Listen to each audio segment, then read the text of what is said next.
Hello লালনরিদের দেশ। লালবদর আর বলবো না। লালবদর বললে ব্যাপারটা অনেক হালকা হয়ে যাচ্ছে। লালনরি বা মাগি বললে পারফেক্ট হচ্ছে। ওরা খাপে খাপ হাবদাল্লার বাপ হচ্ছে। তো যেটা বলতেছিলাম, যেটা বলার জন্য আজকে আসছি আরকি। বেশ কয়েকদিন যাবৎ দেখতেছি সবাই শুধু হ্যাঁ ভোট, হ্যাঁ ভোট, হ্যাঁ ভোট করে লাফাইতেছে। যদিও তারা রাজনীতির ও বুঝে না, ও বুঝে না। তো তাদের জন্য আজকে বলতে এসে অনেকে বলতেছিল যে, "আপু ইলেকশন নিয়ে একটু কথা বলেন না কেন? আপনি ইলেকশন নিয়ে এত চুপচাপ কি জন্য?" ভাই ইলেকশন নিয়ে কি কইতাম? এই ইলেকশন নিয়ে বলার কি আছে বলেন তো আমাকে? আমি আসলে বলার কিছু দেখি না। আমার কাছে মনে হচ্ছে না যে এটা কোনো ইম্পোর্টেন্ট টপিক। তারপরেও যেহেতু জিজ্ঞেস করছেন আসেন আমি আমার ভাষায় আপনাদেরকে একটু বুঝাই দিই। শোনেন, এই যে ইলেকশন হ্যাঁ ভোট, না ভোট নিয়ে যে বলদের বাচ্চারা লাফালাফি করতেছে, নাচানাচি করতেছে, বকচুদি মাগিগুলা। তো তারা এত মাস ধরে যে বলল, তারা বিকল্প চায়, তারা বিকল্প শাসন দেখতে চায়, তারা বিএনপি দেখেছে, আওয়ামী লীগ দেখেছে, লাঙ্গল দেখেছে, তারা অন্য কিছু দেখবে। এখন তো সেই ঘুরে ফিরে তারা বাইয়ের জুতার তলায় কেন গেল? অন্য কিছু বললাম না, জুতা পর্যন্তই আটকায় দিলাম। আচ্ছা যাই হোক। তো কেন তারা এখন এখানে গেছে? এই বিকল্প আনার জন্য, হ্যাঁ? খাম্বা ক্লজ বিকল্প আনবে বলে তারা এত আন্দোলন করছে, হ্যাঁ? তো এটা আগে বললেই হইতো, হ্যাঁ? এটা আগে কেন বলতে পারোস নাই? এইটুকু অনেস্টি বাংলাদেশীদের কাছ থেকে কি আশা করা যায় না? কোনো কিছু নিয়েই এত ১২ ভাতারি জাত এটা, ছি! আচ্ছা যাই হোক, ইলেকশন নিয়ে কথা বলতেছিলাম। Let's come to the point. ইলেকশনটা এই হ্যাঁ ভোটটার ফলাফলটা কিরকম হবে আমি বলি। হ্যাঁ ভোটটা হচ্ছে সেই জিনিস যেখানে আমাদের খাম্বা ক্লজ যদি পাওয়ার পেয়েও যায় সামহাউ, ধরে নিলাম পাওয়ার পেয়ে গেছে। তারপরও কি হবে শোনেন? আমাদের পরিমণি যদি বলে যে, "ভাইয়া আমাকে যদি একটা সিনেমার অমুক পরিচালক না আনে তাহলে কিন্তু আমি ভাত খাবো না।" পরিচালকটার নাম আবার বললাম না। আমি আবার এত নামধাম নিয়ে বলবো, ওই বগুড়ার লোকজন আবার মাইন্ড করে, বুঝছেন?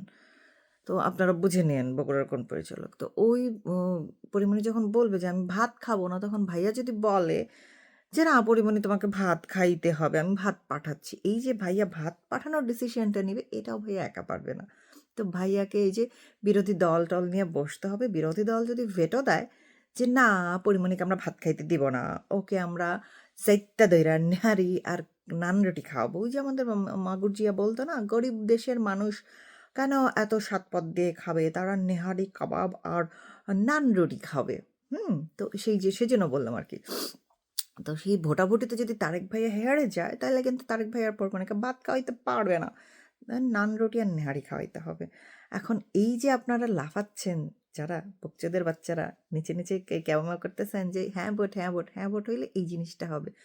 প্রধানমন্ত্রী যদি তারেক ভাইয়া হয়েও যায় সামহাউ না। ভাইয়ারা যা করতেছেন আপনারা যে পরিমাণ তেল ঢালতেছেন, ভাইয়া পিছলাইয়া ওই চেয়ারে গিয়ে ওইটা বইসা পড়ব। কারণ সবাই নাকি বলতেছে যে আমরা হ্যাঁ ভোট দিব, হ্যাঁ ভোট দিব। এত জরিপ আসতেছে। ভাইয়ার জন্য এত মানুষ দিওয়ানা হয়ে গিয়েছে। তো সেই ভাইয়া প্রধানমন্ত্রী যখন হবে তার হাতে তেমন কোনো ক্ষমতা থাকবে না। বুঝে গিয়েছে?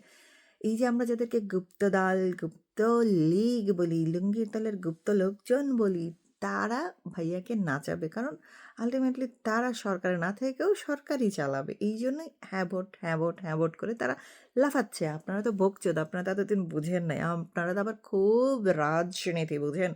সেজন্য আমি এতদিন কিছু বলি না। আমি খালি ওয়েট করলাম যে দেখি এরা তো অনেক বেশি বুঝে। আমি তো কিছুই বুঝি না। আমি একটা ফকিন্নি। আমি একটা মহিষিঙ্গ ফকিন্নি। আমি তার এত কিছু বুঝি না। গণ্যমান্য মানুষরা সবাই পলিটিক্স নিয়ে এত কিছু বুঝে। তা আমি ইলেকশন নিয়ে এত কথা বলব কিজন্য? গরিবের আবার এত কিছু কথা কিজন্য? তখন দেখলাম আপনারা খুব বেশি বুঝে উল্লালছেন। এর লেগে মনে হইলো যে একটু বলা দরকার। সাকা চৌধুরী অনেকদিন আগে বলছিল, ওই যে ১ থেকে ৬ সময় যখন বিএনপি আর জামাত মিলে সরকার গঠন করছিল না? তখন বলছিল, "কোত্থায় লেজ নাড়ায় নাকি লেজা কুত্তা লড়ায়?" সেইটা প্র্যাকটিক্যালি আমরা যদি হ্যাঁ ভোট হয়ে যায়, একটা মজা হবে। মনে করেন আমার লুল পইড়া যাইতেছে খুশির ঠেলা এটা দেখানোর লাইগা। হ্যাঁ ভোটটা যখন জিতে যাবে, তখন ভাইয়া বুঝবে পুংমারা কাহাকে বলে। সে বলছে না, "I have a plan, I have a plan" ভাইয়া তোমার প্ল্যান আর ফ্ল্যান যাই থাকুক, তুমি কোনোটাই কাজে লাগাইতে পারবে না। কারণ তোমাকে ওই যে হ্যাঁ ভোট, না ভোটের মধ্যে দিয়ে যাইতে হবে বারবার। বিরোধী দল যদি এটাতে একমত না হয় তোমার সাথে, তাইলে তুমি কোনো কাজই করতে পারবে না আল্টিমেটলি। এটাই হচ্ছে হ্যাঁ ভোট এবং না ভোটের সৌন্দর্য। বুঝতে পারছো? এখন বলেন পরিমণির নামটা কেন ভাইয়ার কাছে তুললাম আমি? তুললাম এই কারণে, কারণ 25শে ডিসেম্বর ভাইয়া ফিরতে না ফিরতেই আমাদের পরিয়া আপুর মেরুদণ্ড দিয়ে একটা শীতল হাওয়া বয়ে গিয়েছে। মেরুদণ্ড দিয়ে গিয়েছে, সে লিখেছে। অ্যাকচুয়ালি কোথা দিয়ে গিয়েছে সেটা কিন্তু আমরা জানি না। বুঝতে পারছেন?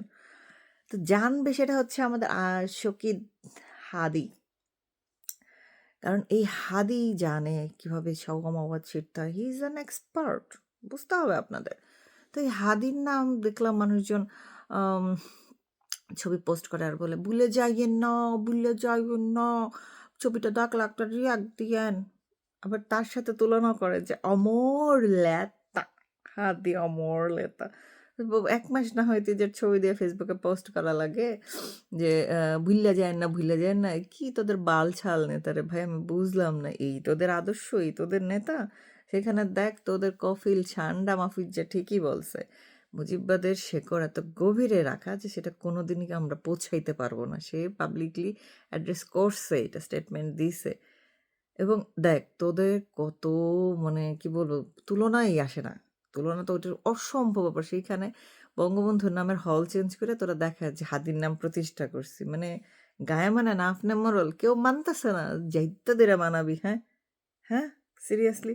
এই যে আজকে তোরা বাংলাদেশ নামের একটা সবুজ পাসপোর্ট নিয়ে বিদেশ ঘুরে বেড়াস, এই বাংলাদেশটা থাকতো যদি বঙ্গবন্ধু না থাকতো?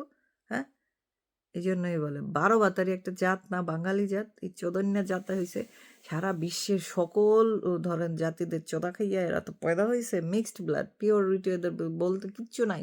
বেইমানের জাত। বঙ্গবন্ধু বলছিল আমি বিশ্বাস করি না যে বাঙালি বেইমানি করতে পারে, but he was wrong in this point. Bangali একটা বেইমানের জাত।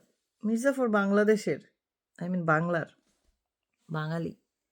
বাঙালি বেইমানের জাত না? হুম, সেইখান থেকেই বলতে হয় তোরা যত যাই করস বঙ্গবন্ধুর উচ্চতা কোনদিন যাইতেও পারবি না, ছুঁইতেও পারবি না।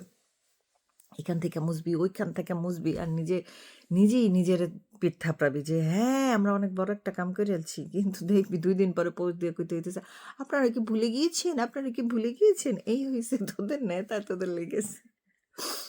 তো যাই হোক, হ্যাঁ ভোট নিয়ে বলতে এসেছিলাম। হ্যাঁ ভোট নিয়ে বলতে এসে অনেক কথা বইলা ফেললাম। এখন আপনারা একটু বইলেন তো যে হ্যাঁ ভোটটা কি বুঝতে পারছেন? হ্যাঁ ভোটটার মানে হইছে কুত্তায় লেজ লড়াইতে পারবে না, লেজে কুত্তাকে লড়াবে। লেজটাকে আর কুত্তাটাকে আপনারা একটু বুঝে নেন। জানেনই তো, আমি আর বললাম না। সাকা চৌধুরীর একটা ডায়লগ আমার ফেভারিট এটা। আর মানে বিরোধী পক্ষ হইলেও, অপোজিশন হইলেও এই ২ টা কথা আমার খুবই পছন্দ। আরেকটা হচ্ছে বেজির, পাগল এবং শিশু ছাড়া কেউ নিরপেক্ষ না। I don't trust anyone. তার এই কথাটা আমার ছোটবেলা থেকে খুবই প্রিয়। কারণ আমি জানি কেউ নিরপেক্ষ না। ভোট দিতে গেলে আপনাকে একটা মার্কা নিতেই হবে। তো আমার মার্কা হইছে নৌকা। নৌকা যেহেতু ইলেকশনে নেই, ইলেকশন নিয়ে আমার এতদিন মাথা ব্যথা হয়েছিল। কিন্তু হ্যাঁ ভোট নিয়ে আপনারা যেহেতু প্যাঁ পো করতেছিলেন, এইজন্য আমাকে ইলেকশন নিয়ে কথাটা বলতে হলো। আমি এই ইলেকশন নিয়ে কথা বলতে চাই নাই। क्योंकि no vote, no vote. Clear cut কথা।